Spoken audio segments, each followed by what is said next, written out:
салом мухлисони беҳтарин дастаи дунё, шумо қарор доред дар канали барстратиҷӣ ва чизе ки матбуотҳо яъне сомонаҳо менависанд, мо дар ин ҷо гап мезанем. Имрӯз мехоҳам якчанд хабарҳои муҳимро барои шумо пешкаш намоям. Аз шумо мисли ҳар вақта 1000 лайк дар ин видео, аз мо бошад ҳар рӯз видеои нав баровардан. Акун дар ягон ҷо баъз шунед, мо бошад сар мекунем.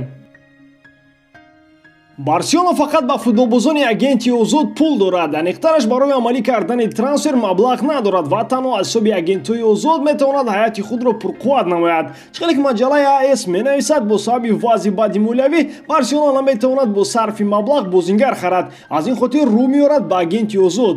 Дар моҳи январ Барселона ният дорад дар хатти ҳуҷум бозингар даъват намояд. Аз миёни се номзад Даниэл Старич, Марио Манжукиш ва Ҷек Уилшир бояд якеро интихоб кунанд. Ҳатто ин вариант ҳам дида баромада мешавад ки Барселона як бора ба ҳар си онҳо шартнома пешниҳод намояд, аз тарси он ки мабодо интихоби нодуруст накунанд. Агар як нафар даъват шавад ва ӯ бо ягон сабаб ба даста кӯмак кардан натавонад, Барселона 6 моҳи дигар беҳамлагар мемонад. Мехоҳам каме дар бораи ин се нафар маълумот диҳам. Даниэл Старич собиқ бозингари Манчестер Сити ва Ливерпул мебошад. Бо як ҷиҳати на он қадар хуб ӯ дар дунё бозингари рақами 1 аст. Мисли шиша нозук мебошад ва тез ҷароҳат мебардорад. Аз ин хотир дар Ливерпул муваффақ нагардид. Уман дар Англия ягон даста ба ӯ бовар накард ва ӯ ба Туркия рафт. Айни замон бедаста мондааст ва метавонад соҳиби ҷекпот шуда дар беҳтарин дастаи дунё ҳунарнамоӣ кунад. Ин бори аввал нест ки Барселона орзуи футболбозони фаромӯшшуда ё мисли Брейтвейт Ворен бозингаронро амалӣ мекунад. Ҷек Уилшир ҳам аз тоифаи чунин футболбозон аст. Ҷароҳати зиёди имкон надод ки дар Арсенал муваффақ шавад. Баъдан дар Бормунд чанд сол фаъолият кард ва ин даста ба чемпионшип афтид.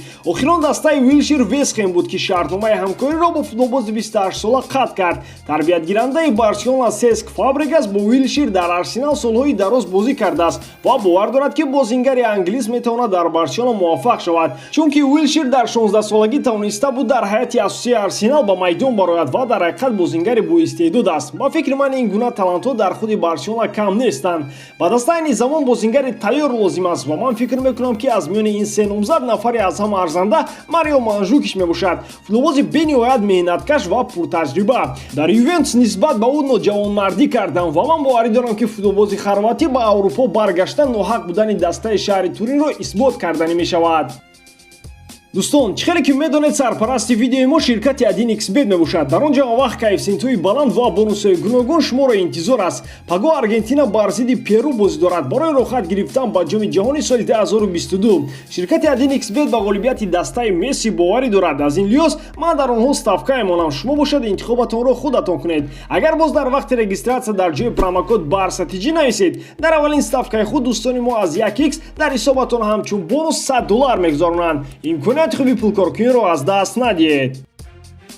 дар идомаи ҳамин мавзӯъ, яъне рӯзҳои камбағалӣ дар Барселона, Мемфис Депай розӣ шудааст ки бо музди маоши камтар дар Барселона бозӣ кунад. агар ӯ ба Каталония гузарад, розӣ аст ки соли аввал нисбатан бо маоши кам фаъолият намояд. Роналд Куман аз фикри худ нагаштааст ва мехоҳад барои ӯ Депайро харидорӣ кунанд. Барселона бо футболбози голландӣ аллакай шаҳрнома имзо кардааст. тибқи он Депай ба Испания меояд, лекин ҳамчун агенти озод ва бо хоҳиши худаш. маслиҳат шудааст ки дар соли аввал Депай маоши кам мегирад. Барселона кӯшиш мекунад ки моҳи январ ин трансферро амалӣ намояд. барои ин лозим мешавад ки Депай ба дастаи Лион фишор орад. футболбоз ба ин ҳам розӣ аст, лекин президенти клуби фаронсавӣ Жан Мишел Олас қасам хӯрдааст ки аз 30 миллион кам бозингари худро раҳо намекунад. дар ин ҳолат боварӣ дорам ки мухлисони Барса намехоҳанд бо як клуби дигар муносибатҳо вайрон шавад, мисли трансфери Дембеле ва Каутиньо. лекин 30 миллион барои футболбозе ки 6 моҳ пас метавонад бепул дастаашро тарк намояд хело зиёд аст, дар ҳоле ки дастаи Лион дар евромусобиқаҳо иштирок намекунад ва бояд нархи бозингар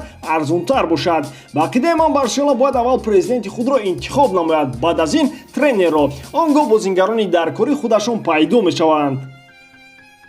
чӣ хеле ки медонед, Барселона дар ҳолати кризис қарор дорад, лекин дар охири сол маҷбур аст ба Месси 33 миллион евро пардохт намояд. просто барои садоқат нишон додан ва давоми ин солҳо ӯ дар Барселона боқӣ монд. дар ин ҳолат мақоли тоҷикии камбағалро дар болои штур саг газетаст бисёр ба маврид мебошад. ба иттилои маҷалаи ESPN, вақте ки 4 сол пеш ҷонибҳо шартнома бастанд, дар он қайд карданд ки Месси агар Барсаро тарк накунад, иловатан соҳиби 33 миллион евро мешавад. дар он шартнома ҳамчунин зикр шудааст ки агар Месси як бори дигар дар даст даста боқӣ монад 100 миллион ба ӯ тӯҳфа медиҳанд. Ин маънои онро дорад ки капитани даста барои аз даста нарафтан бар иловаи маош аз Барселона пул меситонад. Президенти нави даста бояд аввалин коре ки анҷом диҳад ана ҳамин хоҳад буд. Проблемаи осии даста ин аст ки пулро ба чапу рост тақсим мекарданд. Бо сабаби ин Барселона ба ин рӯз гирифтор шуд.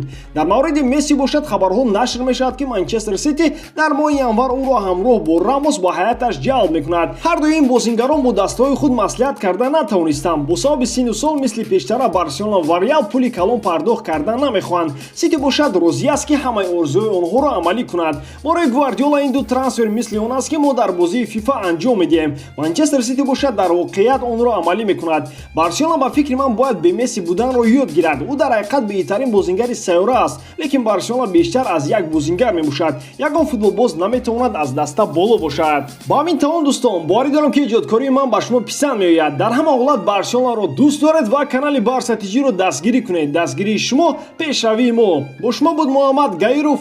хай дар паноҳи Аллоҳ.